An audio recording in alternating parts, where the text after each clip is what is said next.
मरियम की मां फातिमा, मरियम जल्दी करो बेटा, तुम्हारे अब्बू को ऑफिस के लिए देर हो रही है। मरियम, जी अम्मी, बस पराठा तैयार हो गया। मरियम चाय और पराठा ट्रे में रखकर अपने अब्बू के पास ले जाती है, जो अखबार पढ़ रहे हैं। मरियम का परिवार एक मध्यम वर्गीय परिवार है, जो अपनी सीमित आय में जीवन जी रहा है। उसके पिता जफर साहब एक छोटे से सरकारी कार्यालय में क्लर्क हैं। उनकी कमाई से घर की जरूरतें तो पूरी होती हैं, लेकिन बचत के लिए कुछ खास नहीं बचता। फातिमा, मरियम बेटा, तुमने सोचा कि अब शादी के बारे में क्या करना है? मरियम, अम्मी, मैं तो अब्बू और आपके कहे अनुसार चलूंगी। फातिमा का चेहरा गंभीर हो जाता है। फातिमा, बेटा, तुम्हारी उम्र निकलती जा रही है, रिश्ते आ रहे हैं, लेकिन हम दहेज के चक्कर में उन्हें ठुकरा रहे हैं। कब तक ये सब चलेगा? मरियम के चेहरे पर हल्की मुस्कान आती है।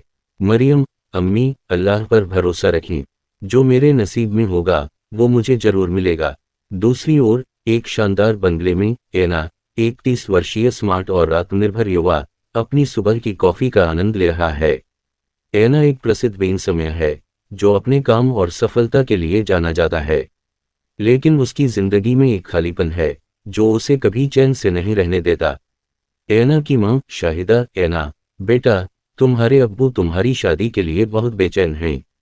एना, अम्मी, अभी शादी का मूड नहीं है, और फिर मेरी जिंदगी में कोई ऐसा नहीं है जिसे मैं अपना जीवन साथी बना सकूं।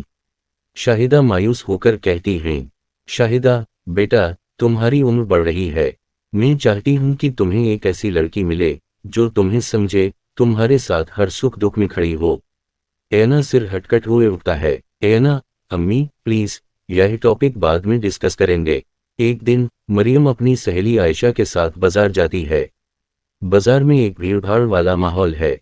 मरियम और आयशा सब्जी खरीद रही होती हैं, तभी पास में एक छोटी लड़की का हाथ उसकी मां से छूट जाता है। मरियम देखती है कि लड़की रो रही है और उसे संभालने के लिए आगे बढ़ती है। वह लड़की को प्यार से चुप कराती है और उसकी मां को ढूंढने लगती है। इसी दौरान एना भी वहां अपनी गाड़ी से गुजर रहा होता है। वह यह दृश्य देखता है और मरियम की दयालुता से प्रभावित होता है। एना मन ही मन, कौन है ये लड़की?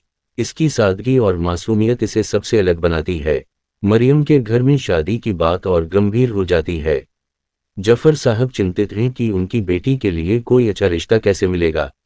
वहीं दूसरी ओर शाहिदा बेगम अपने बेटे एना के लिए एक संपन्न और सुंदर लड़की की तलाश में हैं। फातिमा, जफर, मैं सोचती हूं कि हमें किसी रिश्तेदार से मदद लेनी चाहिए।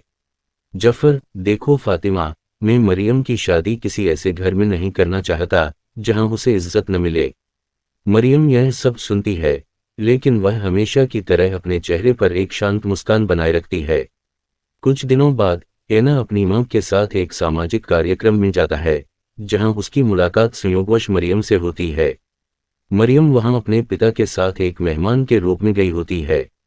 शाहिदा एना से, बेटा, ये मरियम है, जफर साहब की बेटी। एना मरियम से बात करने की कोशिश करता है, लेकिन मरियम संकोच सा ज्यादा कुछ नहीं बोलती। वह अपनी सादगी और व्यवहार से एना को प्रभावित कर देती है। एना मरियम से, आप क्या करती हैं? मरियम, मैं भी एड कर रही हूँ और बच्चों को ट्यूशन पढ़ाती हूँ। मरियम की विनम्रता और आत्मनिर्भरता एना को उसके बारे में और जानने के लिए प्रेरित करती है। एपिसोड का अंत एक दिलचस्प मोड़ पर होता है। एना अपनी मां से कहता है कि उसे मरियम पसंद है, लेकिन शाहिदा को यह रिश्ता मंजूर नहीं, क्योंकि मरियम एक मध्यम वर्गीय परिवार से है। शाहिदा, एना, तुम क्या सोच रहे हो? मरियम का परिवार हमारे स्तर का नहीं है। एना, अम्मी, इंसान का स्तर उसकी दौलत से नहीं, उसके किरदार से होता है। दूसरी ओर मरियम के घर में एक और रिश्ता आता है, लेकिन यह रिश्ता मरियम के परिवार पर दहेज का दबाव डालता है। एपिसोड का अंत मरियम और एना के दिलों में उठते सवालों और उनके सामने आने वाली चुनौतियों के संकेत के साथ होता है। अगले एपिसोड में क्या एना अपनी मां को इस रिश्ते के लिए मना पाएगा? मरियम क्या अपने परिवार की समस्याओं का हल निकाल पाएगी? इन दोनों की दुनिया आपस में कैसे होगी?